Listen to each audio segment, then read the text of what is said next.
It's been almost 1 year since Egyptians overthrew a 30-year dictatorship. But their anger has only intensified. These protesters say repression has only increased under the military junta that replaced Hosni Mubarak last February. The protest is part of a campaign known as Kazaboun, or Liars in Arabic, which seeks to expose crimes committed by state security forces. The Kazaboun rallies encourage residents to join the fight against the military council.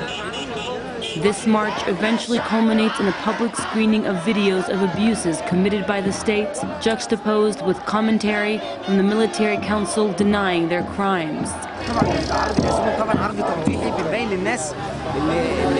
انتهاكات المجلس العسكري انتهاكات الجيش اللي بيعملها لان الناس تعتبر مغيبه وبتسمع فقط لراي واحد وهو التلفزيون المصري والتلفزيون المصري اللي وقف ضد الثوره واقف ضد الثوار برضه دلوقتي وللاسف الناس لسه مصدقينه.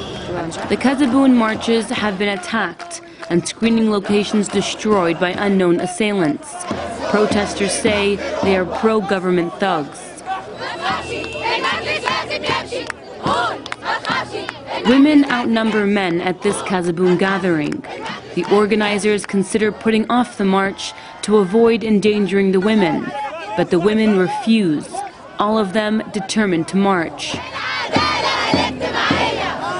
Along the way, stencil artists quietly slip away from the march to color the city's walls with their political artwork. They must move quickly to avoid being detained by state security forces or attacked by thugs.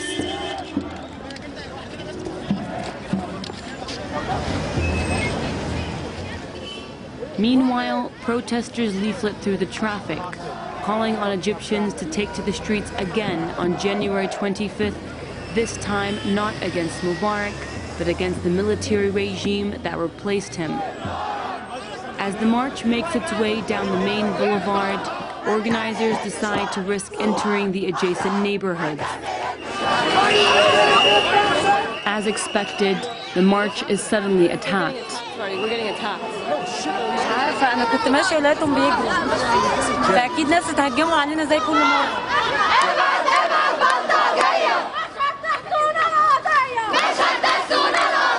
كانوا فاكرين إن إحنا بنخاف، أنا عايز أقول لهم أنتوا أغبياء لأن إحنا كده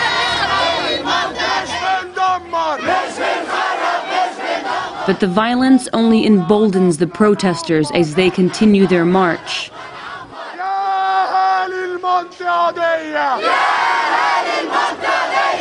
Onlookers watch, photograph, and join the march as it roars through the neighborhood. Kazaboun has held screenings in cities all over the world. Kazaboun is part of a project of Mosireen, a media collective at the forefront of the media war being waged by state media propaganda, whitewashing crimes committed against Egyptians since the revolution. We're preparing for the 25th.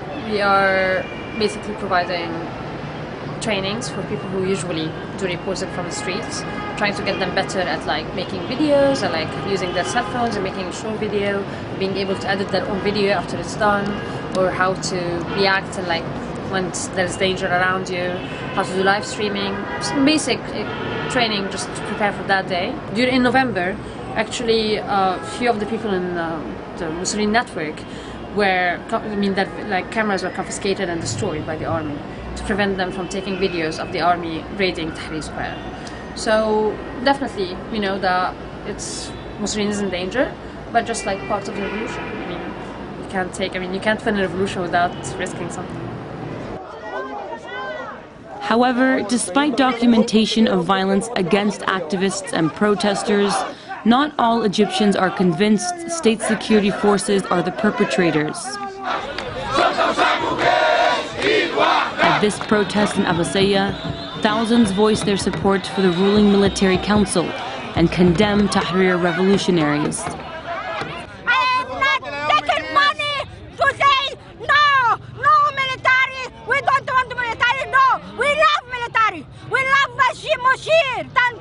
Since the military council came to power after Mubarak's ouster in February of last year, attacks against protesters have escalated.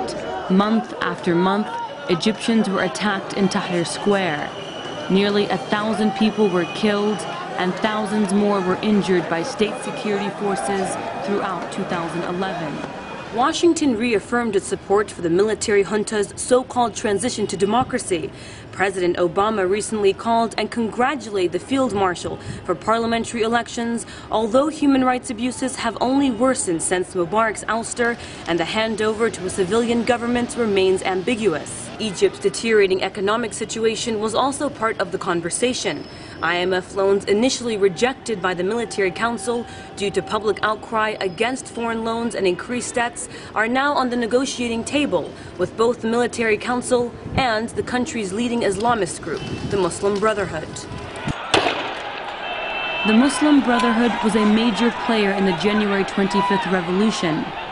But since then, the organization cooperated with the military council, participating in elections and refusing to endorse street protests against the regime. They have reaped the benefits at the polls. The Brotherhood and the ultra-conservative Salafists took more than 70% of the parliaments, while secular parties won barely 20% of the vote. Offshoots of Mubarak's National Democratic Party secured 4% of the seats, while the military council will appoint 10 representatives. The elections were seen as a political victory for the Islamists and also the ruling military council.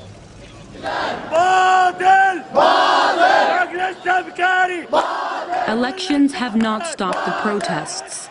Violence raged near Tahrir both before and after the first round of polling last month, leaving thousands injured and dozens killed. Ambiguous concessions by the military council to appease ongoing workers' strikes and protests against their rule mean nothing for the families of Egypt's countless martyrs. والأسرة كلها كانت بتنزل من يوم 25 العام الماضي. من بداية المظاهرات الأسرة احنا 7 أفراد بننزل 7 أفراد. شاء القدر إننا ننزل 6 فقط. 6 أفراد بننزل. إن شاء الله روح الشهيد هتكون معانا.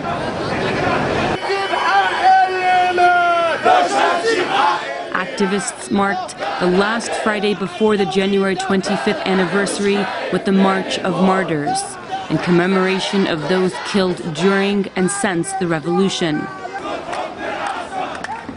The march started from Giza, 10 miles from Tahrir Square, and made its way towards the downtown. Along the way, activists leafleted political literature, graffitied walls, and encouraged Egyptians to join the march. After 4 hours of marching, hundreds streamed into Tahrir Square. They were welcomed by thousands. However, not everyone is preparing to mark the revolution with continued resistance to the government. The military council will hold an army celebration to mark the anniversary, claiming the revolution as their victory, while the Islamists triumph over elections that brought them to power following the uprising. As for those who fought and lost loved ones, they will take to the streets in hopes of convincing Egyptians the revolution is far from over. Jehan Hafiz for The Real News in Cairo, Egypt.